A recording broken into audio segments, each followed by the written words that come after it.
This time we're really going. Okay. So, Katie, with Army Wives, how did that come about? That came about just an audition for a pilot, and about a week went by, and my agent called me back and said, just so you know, you're being considered for this pilot. And I was like, oh my gosh, wow. Well, definitely keep me posted, because that would be pretty amazing. I think probably 3 weeks, almost a month went by, and I just assumed, well, this isn't going to happen. And then I got the call and said, hey, you're going to Charleston, and you're going to play Marilyn. And then filming the pilot, I mean, I was down there for a week, and it was amazing. For the whole season, or just the pilot? No, for the pilot. For the pilot. Yeah, the whole thing took about 10 days, and I was there for a week in Charleston. And Kim Delaney was one of the leads, and she was talking like it was kind of a done deal that it was going to be a series that was picked up, and I was just kind of listening like, oh wow, okay. So me, basically I was just fingers crossed. Hey, let's hope it's all going to work out. And the entire series was like that. I never knew, literally week to week, whether or not I was going to be working. I would just get a call, which is why it was very different from being what they call a series regular, or somebody who knows exactly when they're supposed to be there. So yeah, I mean, they filmed over the course of, I think, 4 or 5 months, and every 10 days an episode was shot. And so when that window was over, I would wait for the phone to ring and figure out, am I going to be in it? Am I not going to be in it? When do they do, honey? It's Pamela. About another month and a half. Do you know their sexes? We don't want to say. Come on now. We won't tell anyone. Excuse me, Mary. I never liked her. She always acts like she's better than the rest of us. Well, I heard she's dealing Percocet. Is that how they got that new truck? Were you able to draw on, because I know your dad has extensive military service, were you able to draw on those? Yes, definitely through his, and then more specifically through my grandfather, his dad. Because my grandmother really was the real deal Army wife, because my grandfather was career military. My dad was in the Navy for a while, but then he got out and became a test pilot instructor and stuff like that. So it was much more through my dad's stories and knowing how my aunts and uncles were raised and all the stories from my grandparents. And I can't imagine what that must be like, because literally when the guy is on mission or overseas or whatever, I mean, she is raising and running the family, and the whole adjustment when he comes back into the picture is a really tricky, very hard adjustment. The only thing that was kind of funny to me, is just that in general, the officers' wives and the enlisted wives don't really hang out quite as much as they did on the show. Gotcha. That's not really how it works. That's where the letters came in and go. Yeah, but it's fine. Did you, when along that process, did you know the fate of your character?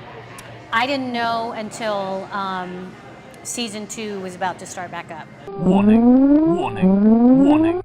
Because when season 1 ended, I was told, don't assume anything. And it was looking, in fact, for a while like I was going to come back. And then the writer's strike happened. When the writer's strike was resolved, there was a new head of Lifetime television and a whole new showrunner for season 2. And that is when I got the call, hey, sorry, but yeah, you're getting killed off. So I was like, no! That was too bad. Yeah, it was too bad, That's unfortunate. It was a nice ride, so yeah, it was sad to see that. And how much were you able to input anything on your character, or was that kind of, we want you to follow this? Yeah, when they decided to sort of, the creator, who was also one of the head writers at the time for the show, when they decided to kind of let everybody know that my character was having an affair, she did call me and she said, what do you think you would say in this moment when it's kind of revealed? And so that was a lot of fun. That's the first time anything like that's ever happened, where I got to say, well, this is where I think she'd be coming from, and here's Oh, nice. why. And at that point, it still was not revealed that my husband abused me. Yeah, You don't find yeah. that out until the season finale. So there's kind of little hints to it, but that's not really revealed until then. And so I thought it was, really great to actually get called and say, hey, what do you think? Yeah.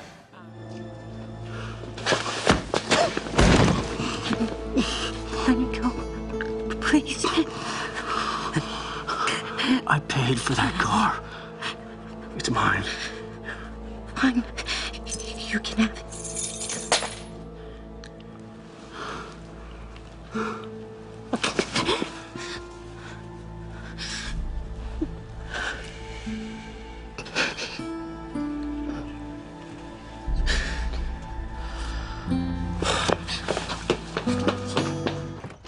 What prompted you to get into acting? What was the interest? Just always wanted to do it. I mean, Yeah. from a very, very early age, as far back as I can remember, I was either with my Barbies or my Star Wars figures, I was always making up, either acting out stuff that I had seen Yeah. or making up my own, well, what if the story kind of went this way? And I just really could spend hours in my own little fantasy world. And I did different voices and, always wanted to do it, was always running around singing and dancing and twirling and, it's literally as long as I can remember. Did you do plays in high school or? Didn't get into performing at all. I mean, the very first performance I ever did was my 7th grade talent show. Oh yeah. And it was kind of shocking for everybody because I was so shy and so quiet and barely talked to anybody. So when I got up and sang, people were like, whoa, what? And then in high school, I full on was like, yes, because now there's a drama club and there's, and I really embraced it. And then I went to college for it. And it was always, always, always what I wanted to do. Had no idea how hard it all was, but not a clue as to how the business of it worked. Right, but, right. Did you, was it after college you went to, because I know you had some time in New York. Yeah, I went to New York pretty much right after college. Yeah. And I think I lasted until December. And there were a couple of things, in all seriousness, I had the opportunity to work at a casting director's office. It wasn't paid or anything, but it was volunteer. Yeah. And it was a great experience. For one, it was my first sort of watching all these Broadway idols of mine come in and audition, and I was like, wow. Yeah. And it was also the first time I ever saw someone just look at headshots and go, yes, no, yes, no. Got to see the other side of it. Got to see the other side of it. And she was, I just remember her looking at me and saying, you're not a member of a union. And at that time, it's not, it kind of goes in cycles, Yeah. but at that time it really was, if you were non-union, being in New York didn't make any sense, unless you were a great dancer and could somehow get in the chorus, which I was not. And I knew that about myself. And I didn't like being poor and like missing, really like, okay, I can either work at Starbucks all day or a temp job, or I can go sit outside and audition and maybe I'll get seen. But I have to decide which one of those things do I want to do. Right. And in the beginning, I was more than willing to go sit, because I was convinced, as soon as I get seen. But the problem was when days after days went and I wasn't even seen, where it was like, thank you, but we're not going to have time to see any non-equity people. Mm-hmm. It just really started to just go, damn, oh, I don't know if I can say that, sorry. Shoot. And, and then,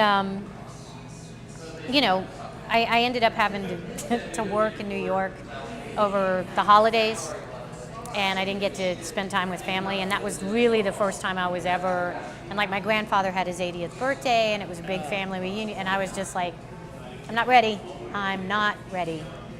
I think it was just a little bit too big of a jump from a conservatory to, growing up in Maryland, small town, high school, conservatory, all of this was very insulated, and now it's like, now I'm in New York City. And so when I got an audition notice for a show that was here in Atlanta, and I took it and I got the job. It just made the decision like, well, that's where I should go build up my resume. So then, you know, a lot more time passed. It's okay, I'll get the popcorn. East Carolina. I mean, I can understand giving up 300 yards to Bowling Green, but East Carolina? You can't do nothing about injuries, you know? What happened? Is it broken? It's dislocated. What's wrong with you, Tom? Oh, well. Don't miss the preview. Oh, your first on-screen anything was on the creek, right? It was on the Dawson's Creek, yeah. Dawson's Creek. The Dawson's Creek. And you had a scene with the beak, right? I did have a scene with the beak. I did. James, I remember your line? Yeah, I do actually. My line was, "He's artistic, Trevor." Anyway, but Was that it? yeah, it was. It was. He was there for a film festival, and I'm all excited that he's there. Actually, it's a pretty special episode because Dawson loses his virginity. So Hey. anyway, it's not to me. It's not to me at all. Spoiler alert. Yeah, I think it's you not. needed to preface that with a spoiler alert. Yeah, probably. I think what I loved most, in addition to just having it be my first job and, you know, a named character and just, it was a lot of fun. Yeah. My favorite moment of that was having lunch with the other actors, and they were all talking about, you know, different things professionally and homes and stuff like that. Right, And, you know, one of them was talking about a different project that they were working on, and they actually said the phrase, "They don't pay me enough to look this stupid." And, Is that right? you know, I went, well, if it makes you feel any better, tomorrow night I'll be doing a murder mystery in a barn. And they all laughed just like you Yeah. did. They were like, that's And- hysterical. well, I know- yeah, and I I, know was you like, weren't kidding. no, I'm not kidding. And they laughed again and were like, you're very funny. You're like really funny. And I was like, I'm still not kidding. That's the thing. Keeps you humble. Yeah, it keeps you real humble. Because I would take whatever amount they're offering. Yeah, exactly. And Not. be a huge ass if that's what they wanted. But instead, I will make $150 in a barn. So yeah, Good just times. different. Right. Right. It's the we are in different places. That's what we are. So yeah, But it was still a great it was awesome. Yeah. I mean, he was great. He was Yeah. incredibly nice, really nice. So was Michelle Williams. I mean, these were all the actors Right. at lunch or whatever. And the director was. I mean, it really was. It was an incredible experience. Can I help you yet? Yeah, I'm Dawson Leary checking in for the film festival. Oh my God. You're totally wicked cute. Way cuter than the picture. There's a picture? Oh, is this your girlfriend? Oh, cool. Your movie's awesome. Your screening's sold out. You beat Oliver, you know. He's like the biggest thing around these parts. And I'm sorry, who's Oliver? He's our local celebrity. I don't see what the big deal is, though. Ask me, he looks kind of retarded. He's like eccentric, Trevor. God. Did you go out to LA? Yeah, I went right after shooting stopped for Army Wives season 1, and then the writer's strike happened. Gotcha. So all that, oh, this is who she is. Yeah, Kind of yeah. Well, and also, truth be told, I did get an agent, Yeah. and was very, very excited. And then they found out I was going to get killed off, and they said, actually, we don't need. So I think part of it was the fact You're not that working, I was, yeah. so- I think part of it was the allure of, wow, you know, this show is getting good reviews, and it's Yeah. coming back for a second season. She'll probably already be on it, so that's But now you're easier to available push. for And other- then, Right? No? isn't that great? That would be wonderful if that's how it worked, but in my No. case, it was not. But you had enough of a foundation in Atlanta, right? Yeah. That, and now with all the attention, the film work and everything coming to Atlanta, are you seeing a definite uptick in calls and auditions, or? I would say that there are more. Well, you know, it's a little bit different for me because I'm a character actress, so Yeah. that makes it, you know, it's very specific what I will be called in for. Okay. You know, so when shows like Vampire Diaries and oddly enough, that's not really my wheelhouse or genre, I guess. Yeah? I'm no longer young enough. Yeah. So I'm a character actress, and I don't think I've ever gotten to audition for them ever. so yeah. I mean, there's more stuff coming through, but all that means really is that there's a lot more competition because now there are people from New York and LA going, well, hey, I'll work local hire in Atlanta because there is a lot going on. Yeah. And I think all that work is fantastic for the state and for, you know, all the crew and all that. But, you know, I guess the reality is that unfortunately if somebody has to choose between a New York actor, an LA actor, and an Atlanta actor, they might choose somebody with a stronger resume or more credits or whatever. I don't think that's always the case, but it's something that you battle. Yeah. Definitely something you battle. It's okay. You've done a lot. That helps. Thank you. Mrs. Golden, I'm Sarah Gallagher, County Juvenile Officer. This is Margot Cutter, Grace's counselor. So where is she? I'm afraid we have a problem. What's wrong? Your daughter and the boy were picked up this morning near Barnesville by one of Sheriff Prosser's deputies. Well, then where are they? Well, we don't exactly know. They stole his truck. What? Then they ran over his foot, and they crashed the car near the edge of a cliff. Were they hurt? No, ma'am. Well, then what happened to her? Where did she go? When the deputy made his way down to the cliff, the kids got nervous, jumped into the water. They swam to shore, Oh, no, and no. then... Grace can't swim. Howie and Grace did this. Yeah. The sheriff feels his deputy acted inappropriately and will not press charges against the kids. The deputy wasn't in uniform, and perhaps his personality wasn't conducive to the situation at hand. What did he do to them? They wanted to meet me. They're supposed to be here right now. Mrs. Golden, you should go back to your hotel and wait for Grace to call you again. If she comes here, I will call you right away. Listen, everything's gonna be okay. Now, I need to go talk to Mr. Russell, but I'll be back. Is there a sense when you do get selected and you're on those set working with LA or New York talent, is there a camaraderie, or they look at you like you're local? Well, it's funny that you say that because it like everything, I think it kind of depends on the size of your role. And then even then, sometimes people will be like, so, you know, you from LA or New York? Oh, no, actually, I live here. Oh. Really? Well, that's cool. And then it just kind of. then And they're back in I literally had a conversation with a well-known actor whom I liked very much, and that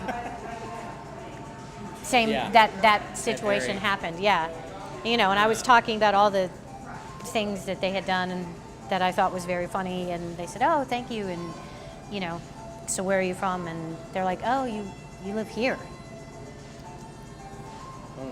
And I started to say something, they literally just walked away. is that and right? I was like, all right, so, I mean, I was done anyway. I didn't have anything else to say. I'm not gonna watch that movie. Yeah. So, and I guess the biggest difference, quite honestly, with Is it all of because that they is the think paycheck. Because I can tell you that Is it because they think if you were serious about it, you'd be in New York or LA? You wouldn't be? I think that people always think that. I think they always assume you can't be serious about it if you've chosen to live here. The hospital said that I could fly pretty soon. Nice try. You need to stay in bed so we can keep your contractions under control. You're having this baby in Atlanta. You don't understand. I have to get back to LA. I have to finish my show. And what? Have your water break at 30,000 feet? I climbed Everest, okay? I'm pretty confident I can keep this baby in until I get home. I can do that, okay? I can do it. No, you can't. You need to stay in bed. Honestly, you don't have a choice. Now, who can you call to come take care of you? Your worst gig experience. Oh, God. Which I think I know it. Yeah, I'm pretty sure you've heard it before. Some people think they have really good ideas Right. for this is going to be funny. And it doesn't matter how much you tell them, I want you to listen to what you're saying and know that it's not funny. You've hired us for a job and we are going to make this, we're going to do what you have asked us to do. So yeah, I did, me and a very good friend of mine hired to go to a rehearsal dinner and make a scene. Make a scene and say that I'm the ex of the groom to be, the groom to be. And his dad has hired us, and it's at a very, very well-known, expensive, and hoity-toity country club here in the city. And I'm supposed to be like, hey, actually, I still have feelings for you. And the funny, in addition to that, is that I have my boyfriend, who is a recovering alcoholic, who's supposed to tell people at the tables that he's a recovering alcoholic. And